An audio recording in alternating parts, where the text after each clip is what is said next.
Ayaw paawat ng Aldab Nation sa una nag-abang sa libreng sakay papunta sa Philippine Arena bago pa sumikat ang araw. Kahit tila hindi na nakatulog ang fans ni Yaya Dab at Alden Richards, full of energy pa rin silang naghanda para makarating sa tamang panahon. Ang may balita din ni Von Aquino.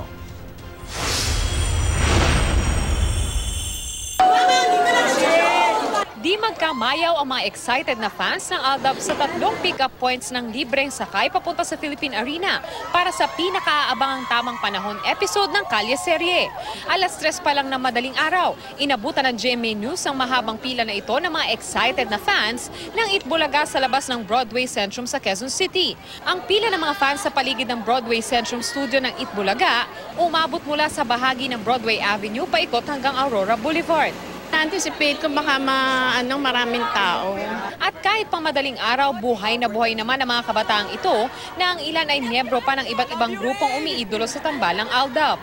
Yung tambalan kasi nila, yun nga yung hindi sila nagmamadali tsaka may mapupulot kang aral. Kasi bawat bagay sa buhay natin is nasa tamang oras, nasa tamang panahon. Damang-dama naman ang sobrang tuwa ng mga fans nang sa wakas ay dumating na ang unang bus na susundo sa kanila pasado alas 6 ng umaga. Nang makasakay sa bus, todo ngiti at pabebe-wave naman ang lahat. Ganito rin ang eksena sa Cubao at sa Navotas. Baliwala ang puyat at di talaga papalagpasin ang tamang panahon.